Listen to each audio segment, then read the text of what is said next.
요한계시록 13장 11절 이하에 있는 말씀을 가지고 하나님 앞에서 거짓 선지자 그리고 그들이 받은 표라고 하는 제목으로 하나님의 은혜를 기다리겠습니다. 우리가 이미 배운 12장에서 붉은 용 혹은 옛 뱀이라고도 하고 마귀 또는 사탄이라고 하는 존재가 나와 있어요. 붉은 용, 아담과 하와를 죽게 한 피 흘린 붉은 용. 그래서 용은 용인데 붉은 용이라고 그랬어요. 그 붉은 용의 별명이 옛 뱀이에요. 그리고 사탄이고 마귀예요. 이 옛 뱀과 그리고 바다에서 나온 짐승과 땅에서 나온 짐승, 두 짐승이 14장에 나와요. 바다에서 나온 짐승과 땅에서 나온 짐승은 삼두 체제를 가지고 붉은 용과 두 짐승이 삼위일체를 본받아서 자기들이 마치 삼위일체 하나님인 척 하면서 이 세상을 어지럽히는 소위 적그리스도 노릇을 하고 있다. 그런데 바다와 땅이라는 것은 인류 세계 전체를 가리킵니다. 인류 세계 전체, 세상에서 나온 약한 영들을 말합니다. 그런데 바다는 깊은 곳이므로 바다에서 나온 짐승은 땅에서 나온 짐승보다 더 사납고 더 강하고 더 무섭습니다. 이것이 바다에서 나온 짐승인데 이건 주로 국가를 말한다고 그랬어요. 하나님을 대적하는 국가. 그리고 땅에서 나오는 짐승, 오늘 읽은 본문의 11절 이하에서 나오는 짐승은 이것은 거짓 지도자, 거짓 선지자를 예표하는 것이라고 생각할 수 있습니다. 19장 20절에 계시록 19장 20절에 하나의 단서를 잡을 수 있는데 짐승에 잡히고 그 앞에서 이적을 행하던 거짓 선지자라는 말이 나와요. 잘 보세요. 짐승이 잡히고 그 앞에서 이적을 행하던 거짓 선지자들이 나오는데 이 거짓 선지자가 바로 땅에서 나온 짐승을 말합니다. 땅에서 나온 짐승, 거짓 선지자의 특징이 뭘까요? 적그리스도는 인류의 마지막 원수예요. 아담 하와 인류 최초의 시조 아담 하와의 원수이면서 거짓 선지자 땅에서 나온 짐승은 우리의 원수입니다. 영생과 영벌로, 영생으로 가는 길과 영벌로 가는 두 길로 갈라지는 것이 인생의 마지막 일인데 적그리스도는 오늘 읽지 않은 지난 주일에 공부한 7절을 보면 권세를 받아 그랬어요. 이 땅에서 나온 짐승이 붉은 용으로부터 권세를 받은 거예요. 굉장한 거죠. 붉은 용의 거짓의 영의 권세를 받아서 권세만 받은 것이 아닙니다. 뭘 했어요? 참으로 놀라운 것은 성도들과 싸워 이긴다 그랬어요. 7절 잘 보세요. 권세를 받아 성도들과 싸워 이기게 되고 각 족속과 백성과 방언과 나라를 다스리는 권세를 받으니 이 거짓 선지자가 얼마나 세계가 당당한지 붉은 용으로부터 권세를 받아가지고 백성과 나라들 이걸 다 다스린다 그 말이에요. 그 나라를 다스리는 권세를 받았어요. 거짓의 선지자들이. 이 거짓의 선지자가 성도들과 싸워서 성도가 이기는 것이 아니라 거짓 선지자가 이긴다 그랬어요. 이것이 마지막 때의 모습입니다. 그러면 거짓 선지자의 특징이 뭘까? 어떻게 우리가 거짓 선지자를 알 수 있을까? 거짓 선지자는 11절을 보시면 새끼 양같이 두 뿔이 있고 말은 용처럼 한다 그랬어요. 양이 뿔이 있죠? 새끼 양에게 뿔이 두 개가 있듯이 모양새는 새끼 양처럼 아주 유순해 보여요. 아주 겸손해 보여요. 아주 아름다워 보입니다. 그런데 모양은 그렇게 보이지만은 그 말은 용처럼 한다. 말은 붉은 용처럼 사탄과 같이 말을 한다. 참으로 무서운 말입니다. 모양은 양인데 말은 용처럼 한다는 말은 모방을 잘한다 그 말이죠. 흉내를 잘해요. 쇼를 잘하는 겁니다. 그런데 이 어린 양의 흉내는 내지만 붉은 용의 세력을 갖고 바다 짐승보다 더 악한 그런 짐승의 모습을 가지고 성도들과 싸워서 이기는 그런 것이 땅에서 올라온 짐승의 모습입니다. 말은 용처럼 한다 그랬어요. 말을 용처럼 한다는 말은 부드러운 모양을 갖기는 했지만은 교활한 말, 그리고 사람을 타락해 하는 말, 무엇보다도 간사한 말, 미혹하게 하는 말로 사람을 호리는 거예요. 많은 사람들이 이 거짓의 땅의 짐승의 말에 넘어갑니다. 너무 말이 아름다워요. 너무 말이 휘황찬란해요. 그 앞에서 다 휘청거리고 끌려가고 마는 거예요. 그런가 하면 12절을 보면 저가 먼저 나온 짐승의 모든 권세를 그 앞에서 행하고, 먼저 나온 짐승은 바다에서 나온 짐승의 모든 권세를 그 앞에서 행하고 바다 짐승의 권세까지 받았어요. 땅과 땅에 거하는 자들로 처음 짐승에게 경배하게 하느니라. 바다 짐승에게 땅의 짐승에게 홀린 사람들이 땅의 짐승과 더불어 바다 짐승에게 경배하게 만드는 것이 이 거짓 선지자의 모습이에요. 그것이 그의 그 진가가 거기서 드러난 것입니다. 땅의 짐승은 자체 권력을 가진 것이 아니에요. 이 땅의 짐승은 처음 나온 짐승의 권세를 가지고 그랬어요. 12절을 보세요. 처음 나온 짐승은 땅의 권세가 아니라, 땅에서 나온 짐승이 아니라 바다에서 나온 짐승이에요. 바다에서 나온 짐승의 권세를 가지고 처음 나온 바다 짐승에게 경배토록 한다. 사람에게 경배를 하게 해요. 사람에게 머리를 숙이게 만든다. 땅의 짐승은 모세에게 아론처럼, 모세에게 아론이 전령사노릇을 했죠. 주님에게 엘리야처럼, 열왕기상 17장 1절 엘리야가 먼저 온다 이제 세례 요한을 말했어요. 이 땅의 짐승이 전령사 역할을 한다 그 말이죠. 바다 짐승이 누구냐? 많은 해석이 있는 가운데 로마의 황제라고 해석하는 이들이 주로 많이 있어요.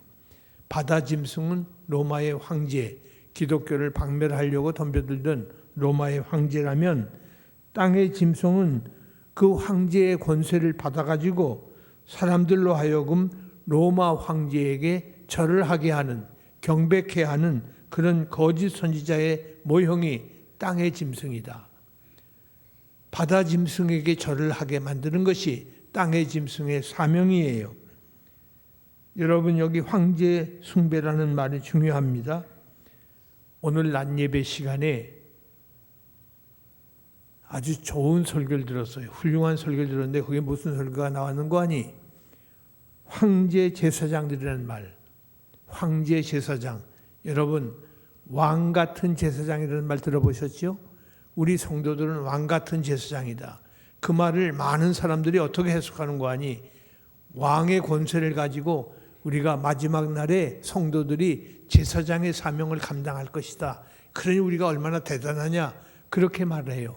그거는 기독교적 제사장이 아니에요.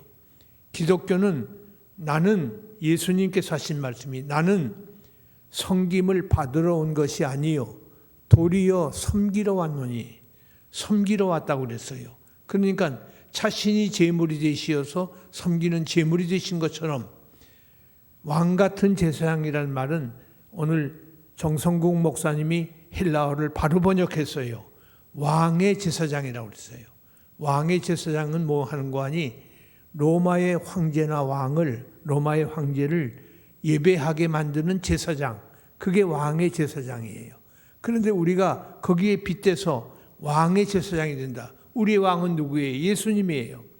그래서 우리가 왕의 제사장이 되어서 모든 사람들로 하여금, 아니 나 자신도 왕에게 제사를 지내는 제사장이 된다 하는 그런 말씀을 그렇게 표현했는데, 번역을 왕 같은 제사장이라고 그래서 내가 마치 군림하는 존재가 되는 것처럼 그렇게 해석을 하고 말았어요. 해석이 아주 중요하잖아요. 여러분, 사도신경을 왜 우리가 새로 번역을 했습니까? 우리 교회에 새가족 환영회를 하는데 새가족들이 그때 한 500여 명이 거기 앉아 있었어요. 새가족과 우리 환영하는 분들이. 근데 인사를 하라고 그러니까 새가족 대표 되신 분이, 지금은 그분이 우리 교회 집사님인데, 그분이 나와서 인사말을 합니다. 나는 기독교 학교에서 공부를 한 사람입니다. 내 전공은 경영학입니다. 그래요. 그리고 하는 말이, 내가 뭐뭐 회사의 CEO인데, 사장인데, 지금 내가 목사님에게 질문이 하나 있습니다. 새가족부 훈련을 잘 받긴 했지만은 아무래도 아직도 풀려지지 않은 문제가 하나 있습니다. 그건 뭔고 하니, 예수님께서 마음이 참 좋아서 내가 지은 죄값을 고리로 계산하지 않고 저리로 계산하셔서 저리로서 산 자와 죽은 자를 심판하러 오시리라. 그러니까 예수님이 저리로 계산을 해서 우리를 심판하신다는 말입니까? 이걸 뭐라고 해석해야 되는지 아직도 확실한 해석을 모르겠습니다. 그러고 내려가시더라고요. 깜짝 놀랐습니다. 너무 놀랐어요.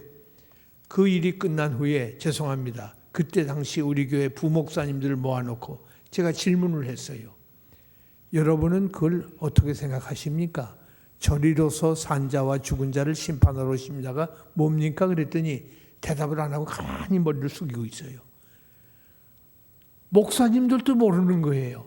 영어의 번역을 보면 금방 아는데, from there, 거기로부터 오시어서 산 자와 죽은 자를 심판하러 오십니다 하는 그 말을 우리말로 절이라고 그랬어요. 거기서부터 저리로부터. 그러니까 선교사들이 한글도 잘 모르고 헬라어도 모르고 영어도만 했지만은 그거 가지고는 번역이 잘못된 거예요. 잘못된 것을 바로 고치자 해서 제가 급한 마음으로 우리 당회원 장로님들에게 제안을 했더니 그거 빨리 고칩시다. 그래서 그걸 강남노회에다가 헌의를 해서 강남노회가 쉽게 받아주고 총회에 헌의해서 총회가 받아줘서 총회에서 특별연구위원 9명을 선정했어요. 장신대 교수, 신약 교수, 그리고 교리사 교수를 9명을 만들어가지고 번역위원을 만들고 번역을 1년 동안 했습니다. 논문을 다 써오라고 그랬어요, 제가. 논문을 써서 왜 이렇게 번역을 해야 되는지 그 이유를 논문으로 작성해서 그걸 한 사람 한 사람 매번 모일 때마다 발표를 했어요. 발표를 해가지고 그걸 종합해서 1년 후에 만들어서 총회에 보고를 했다고요. 총회에서 질문이 없어요. 나오는 질문은 그건 질문도 아니에요. 그리고 하는 말이, 이건 어린아이들도 같이 해야 되기 때문에 온 한국교회가 같이 할 수 있도록 해 주십시오. 우리가 먼저 받아주면 우리가 독불장군이라고 그러니 우리는 보류를 하고, 금년에는 보류를 하고 한국교회가 공유할 수 있도록 해 주십시오. 그래서 보류를 하고 한기총, 그때 우리 총회가 한기총 소속이에요. 한기총, 그리고 NCC, 기독교 교회 협의회, NCC 두 기구에 청원을 했어요. 한국교회가 공유할 수 있도록 주기도 사도신경을 새로 번역하는 위원회를 작성해 주세요. 조성해 주세요. 그래서 각각 양기구가 위원회를 조직했어요. 그런데 죄송합니다. 한기총에서도 NCC에서도 위원회 두 위원회가 다 저를 위원장으로 선임을 했어요. 총회선 물론이고. 그래서 세 기구가 위원장이 같은 사람이니까 이것이 연합이 된 거예요. 이래서 마지막 1년 후에 다시 우리 교회 802호실입니까? 저 8층에 식당, 조그만 식당 있죠? 거기에서 72명이 성소공회 대표 두 사람을 포함해서 70개 교단들이 모여가지고 그 일을 거기서 합의한 것을 공동으로 다 기립을 해가지고 함께 읽은 거예요. 함께 낭독을 할 때에 얼마나 감동을 받았는지 다들 눈시울이 뜨겁게 하면서 박수를 치고 기도하고 끝을 냈어요. 그것으로 끝을 낸 줄 알았는데 그 이튿날 아침 조간신문을 보니까 조선일보에 한 중간 일면 탑 기사로 한복판을 쭉 이 괄호를 내가지고 아주 각을 짜가지고 문장을 만들었는데 한국 개신교 100년 만에 주기도문 사도신경 세번역 나오다. 그게 쫙 나왔어요. 우리는 그때 조선일보에 연락을 안 했어요. 기독교 신문사에 연락한 적이 없어요. 근데 어떻게 그게 새 나갔는지 모르겠어요. 그게 조선일보에 나가서 전국적으로 금방 확산이 되고 각 교단마다 총회에서 그것을 받기 시작해서 지금 이렇게까지 온 교회가 현재 한국에서 연합사업을 할 때는 그 일이 안 받아진 교단도 다 그것을 가지고 하게 돼 있어요. 이건 매우 중요한 일입니다. 다시 말해서 잘 모르는 것을 가지고서 잘못된 것을 가지고 하면 안 되죠. 사탄은 항상 우리를 미혹하게 합니다. 우리를 잘못된 길로 끌고 가려고 해요. 그러나 잘못된 바다 짐승에게 절을 하도록 만드는 땅의 짐승에게 꿰지 말고 우리는 그것을 당당히 버텨 나가야 될 것입니다. 로마 황제에게 숭배하게 하는 이 거짓 선지자의 영이 그 영을 따르는 표를 받은 사람들이 지금도 이 세상에서 활보를 하고 있는 거예요. 그것이 황제 제사장들입니다. 황제에게 절을 하도록 만드는 황제 제사장들. 근데 우리가 왕 같은 제사장이 아니라 왕의 제사장이 된 것이 바로 우리 성도들이 되었다는 말입니다. 어떤 종교개혁자들은 이 거짓 선지자들을 로마 교황이라고 그렇게 말을 해요. 로마 교황이 거짓 선지자다. 성경을 거짓되게 가르치고 잘못 가르쳤다. 또 어떤 사람은 19장 혹은 20장에 나온 불못에 던지울 사람 가운데 거짓 지도자들이 불못에 던지운다는 말씀이 있다는 것을 아주 강하게 주장하면서 이 거짓 선지자가 누군가 하니 적그리스도를 돕는 소위 가짜 삼위일체를 주장하는 가짜 성령이라고 주장하는 존재들을 거짓 선지자라고 주장하는 이들도 있습니다. 그런데 이 거짓 선지자의 모습 중에 불을 토해낸단 말이에요. 불을 하늘에서 떨어뜨리는 그런 일을 하고 있어요. 12절을 보면 곧 죽게 되었던 상처가 나은 잔이라 죽었다가 다시 살아났단 말이죠. 이 말은 부활을 말하는 거예요. 그러니까 거짓 선지자는 자기가 부활한 존재라고, 부활이라고, 자기가 예수라고, 그래서 제2의 예수라고 이렇게 말하는 이도 있어요. 지금은 세상을 떠나셨지만 토마스 왕이라는 중국계 미국인 목사님이 계셔요. 로잔 대회, 2차 로잔 대회 때 그분이 국제 총무를 했어요. 우리 교회도 여러 번 와서 설교도 하신 분이었어요. 근데 그분이 그런 말을 합니다. 한국의 모 목사가 자기가 제2의 예수라고 중국에 와서 북경에 와서 상해에 다니면서 그런 설교를 하고 있으니 당신이 잘 지적해서 그 사람 활동 못하게 좀 해보라고. 저도 아는 사람이에요.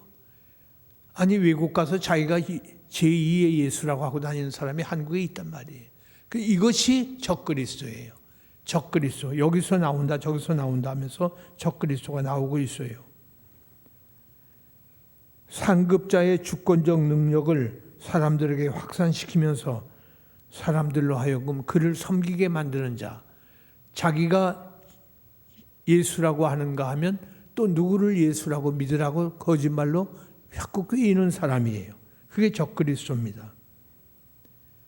땅의 짐승은 거짓 종교를 퍼뜨리는 사람일 뿐만 아니라 사탄적 능력을 가지고 사람들을 미혹합니다. 불법의 사람이라고 그랬어요. 이 불법의 사람은 표적과 이적을 행사합니다. 초기 이방 교회에서는 마술 쓰는 사람들이 많았어요. 지금도 교회 안에 마술가가 마술을 쓰면서 성령 체험을 하라고 소리 질러요. 그래서 소위 차력을 하죠. 설교하다가 손을 쫙 밀면 앉아있던 분들이 다 뒤로 넘어가요. 또 손을 쫙 빼면 또 앞으로 서겨지고 그런 목사님도 있어요. 그게 마술이지 그게 성령의 능력입니까? 그런 것이 한국에도 있단 말이에요. 여러분 가보셨어요? 그러니 가지 마세요. 아무리 재미있게 보여도 그런데 가면 안 돼요. 큰일 납니다. 마술이 성행했습니다. 땅의 짐승은 마술을 하는 게 아니라 실제적 기적을 일으켰어요. 이것이 오늘의 말씀의 내용입니다. 엘리야와 두 증인처럼 불이 하늘에서 내려오게 만든 사람입니다. 열왕기상 18장에 있는 말씀. 바다 짐승이 우상으로 하여금 말도 하게 해요. 여러분, 절간의 부처가 우상 아니에요? 그 우상이 말을 한다는 게 이해가 되십니까? 근데 그 말도 하게 한단 말이죠. 우상이 생기를 부어준다, 영을 부어준다, 성령을 통해서 역사하듯이 생을 부어주는 것이 우상이라고 그런 일까지 생기게 합니다. 우리가 아는 대로 고린도전서 15장 45절, 6절, 7절에 예수님이 부활하셔서 살려주는 영이 되셨지요. 성령이 되신 거예요. 부활하신 예수님이 영이 되신 것처럼 가짜 표적을 가진 이 가짜 선지자들이 미혹하는 그 사람들은 바다 짐승을 경배하는데 어떻게 경배하는 거 하니? 저분이 바로 성령이다. 저분이 하나님이다. 그러면서 바다 짐승에게 경배를 하게 합니다. 땅의 짐승은 이적을 행하여 사람들을 미혹할 뿐만 아니라 바다 짐승의 우상에게 경배를 하게 하고 경배하지 않는 사람들은 15절을 보니 다 죽이더라 그랬어요. 바다 짐승에게 경배하지 않는 사람을 땅의 짐승이 거짓 선지자가 다 죽여버립니다. 다니엘 때에 느부갓네살이 자기 신상을 만들어 놓고 절하게 했지요. 그때 절하지 않는 사람을 다 죽였다고 다니엘서 3장에서 말씀한 것과 같습니다. 초대교회에는 황제 앞에 절하지 않을 경우 다 죽여버렸어요. 그리스도 재림 직전에 이와 같은 거짓 선지자가 죽이는 일을 계속할 겁니다. 9절 하반절을 보면 죽음을 당할 자들이 누구인지를 말하고 있어요. 70일에 후 3년 반에 순교당할 14만 4천 명, 계시록 14장 3절에 있는 14만 4천 명을 말한 것이 아니고 바다 짐승을 경배하며 땅에 거하는 자들과 대조되는 미래를 그 시점에 살게 될 성도들을 죽여버린다. 성도들이 거짓 짐승 앞에 죽임을 당하는 것을 말씀하고 있습니다. 이제 18절 말씀을 보세요. 무서운 말씀이 18절에 있어요. 18절 하반절을 보면 그것은 사람의 수니 그의 수는 다 함께 666이니라. 666이 뭘까? 많은 사람들이 이 666을 해석을 다양하게 하고 있어요. 다양하게 하고 있습니다.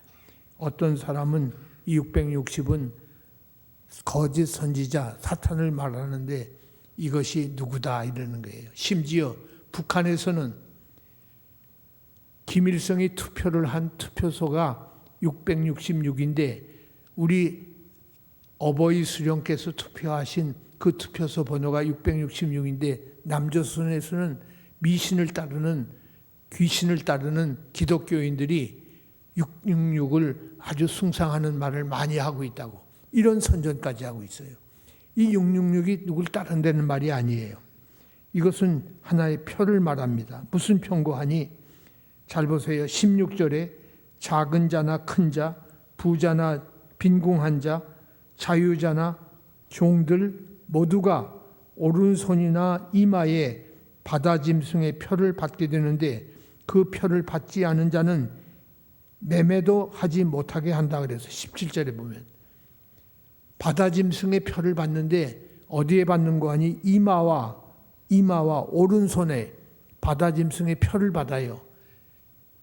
바다 짐승의 표는 사탄 마귀의 표를 받는다 그 말이에요. 그 사람들을 표를 주는데 그 표를 받지 않는 사람은 매매도 못해요. 장사도 못하게 한단 말이에요.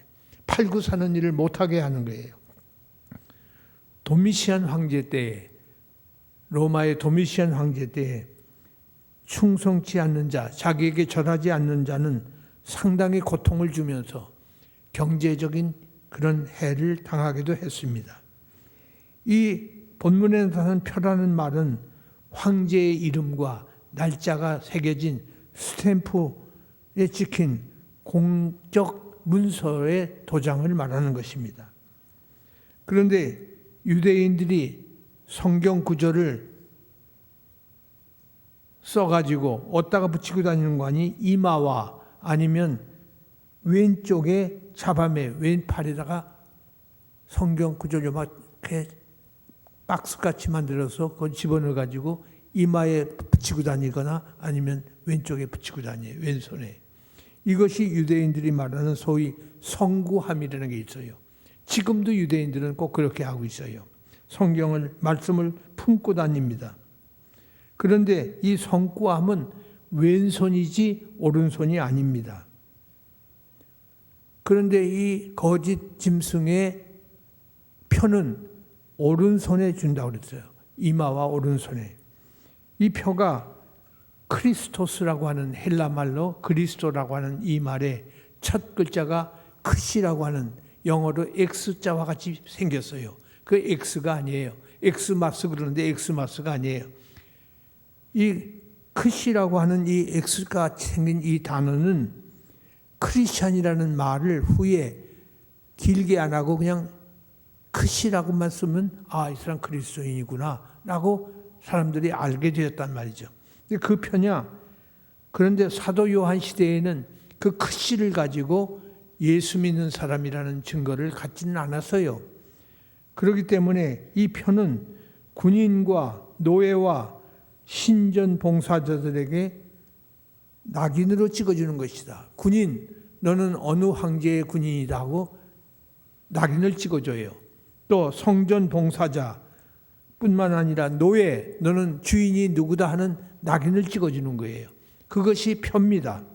그런데 어느 신에게 소유된 사람인지를 분간하기 위해서 그 신의 이름을 새긴 그 스탬프를 이마에 찍어주고 오른손에 찍어주고 하는 이런 낙인을 찍어주는 표를 주었다. 그렇기 때문에 로마 화폐에 황제의 상과 이름을 새긴 것처럼 이런 표를 주었다. 본문의 표는 바다짐승의 경배자들에게 자신이 바다짐승에게 속했다는 표시예요. 그 표를 받은 사람이 바다짐승의 사람이 됐단 말이죠. 다시 말해서 소유와 충성과 보호의 상징이 바로 이 표를 받은 사람의 모습이에요. 당신은 바다짐승이 당신을 보호하고 당신을 소유했고 당신을 당신의 충성을 받을 뿐이라고 그렇게 말한 것이 이 바다짐승의 표를 받은 사람이에요. 문자적으로 오른손과 이마에 표를 받은 것이 아니에요. 이것은 문자적 해석을 하면 안 돼요. 상징적 해석을 해야 됩니다. 왜냐하면 14장 1절에 그와 함께 있는 어린 양과 함께 있는 14만 4천의 이마에 어린 양의 이름과 그 아버지의 이름을 쓴 것이 인도다. 여러분, 어린 양의 이름, 아버지의 이름이 이마에 쓰여 있습니까? 도장을 받아서 이마에? 이것은 실제로 이마에 어린 양의 도장을 받았다는 말이 아니에요. 이건 상징적 표시인 것입니다. 상징적으로 성도들이 어린 양과 성부의 하나님의 소유가 되었다는 상징적 표현으로 그리스도 양, 어린 양의 인을 받게 된 사람들을 말합니다. 그렇기 때문에 짐승의 표도 역시 상징적으로 해석을 해야 돼요. 7장 3절을 보면 하나님의 백성들이 이마에 표를 받았다고 하는데 하나님의 소유가 되고 하나님의 보호를 받았다는 확인을 받는 것이 이마의 표라고 했어요. 11장 1절 2절을 보면 성전 제단 그 안에 경배하는 자들을 청량하라는 말씀이 있어요. 성전과 제단을 청량하라. 그 말은 우리 교회 성전에 이 폭이 몇 자가 되고 고가 몇 자가 되고 그걸 자로 재라는 말이 아니지요. 문자적인 말이 아니고 하나님께서 자로 재듯이 보호하신다. 하나님이 성전과 제단을 보호하신다.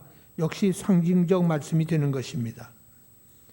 어린 양 생명책에 농명된 자들과 사탄에 속한 자들이 역시 구분이 되어 있는데 하나님의 이름과 어린 양의 이름을 받은 자들과 짐승의 표를 받은 자들이 여기 나누어지게 되는 것입니다. 이 표는 짐승의 이름이니 그 이름의 수라 17절 말씀이에요. 이 이름은 짐승의 표니 그 짐승의 수가 666이라는 것입니다. 18절에 지혜가 여기 있으니 총명 있는 자는 그 짐승의 수를 세어보라. 다니엘서 9장에 있는 말씀도 참고할 수 있습니다. 666을 문자적으로 해석하면 이것을 세어보라는 뜻이 될 겁니다. 수를 세어보라. 그러나 문자적이 아니라고 해석을 하려면 짐승의 소유물로 확인되었다는 사실을 확인하라는 말이 될 거예요. 짐승의 표 가진 사람도 짐승의 소유물이 될 터이니, 짐승의 표를 받은 사람은 짐승의 소유물이 될 터이니 궁극적 멸망을 당하게 될 것이다. 일시적으로는 매매를 못하는 사람이 되지만은 그러나 마침내는 짐승의 표 받은 사람은 멸망을 당한다. 하나님의 인을 받은 사람은 매매도 할 수 없는 안타까움에 있지만은 그러나 종래에는 승리자가 되는 것이다. 우리가 요한계시록을 공부할 때에 상징 언어를 많이 배웠어요. 마찬가지로 게마트리아라는 단어를 기억하세요. 게마트리아라는 말은 아라비아 숫자 1, 2, 3, 4라는 아라비아 숫자가 이 세상에 나오기 전에는 수에 대한 개념을 만들 수가 없어요. 그래서 문자를 가지고 히브리어, 헬라어, 심지어 라틴어, 가령 알레프, 히브리어의 알레프, 베스, 숫자에 따라서 알레프는 1이고 베스는 2고 해서 그 문자를 가지고 수를 삼았단 말이에요. 또 헬라어도 마찬가지예요. 알파, 베타, 감마, 델타는 그것도 1, 2, 3, 4. 그러다가 보면 어떤 데는 100이 되기도 하고 어떤 데는 200이 되기도 하는 거예요. 그래서 문자를 가지고 수를 만들어서 세는 사람들, 게마트리아라고 그랬어요.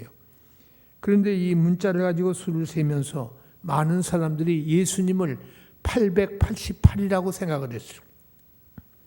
예수스라고 하는 이 단어를 헬라말로 요타, 제일 앞에 나오는 요타, 아이라고, 아이가 아니고 요타라고 그래요.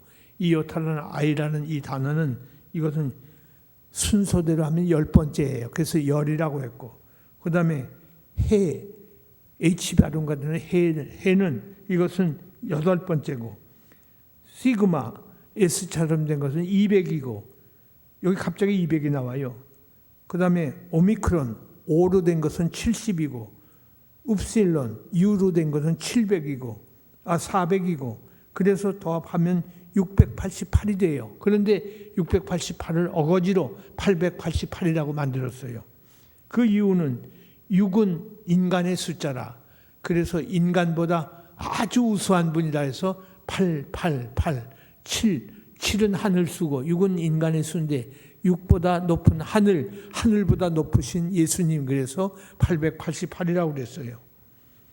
요한은 이 666을 짐승의 수라고 그랬어요.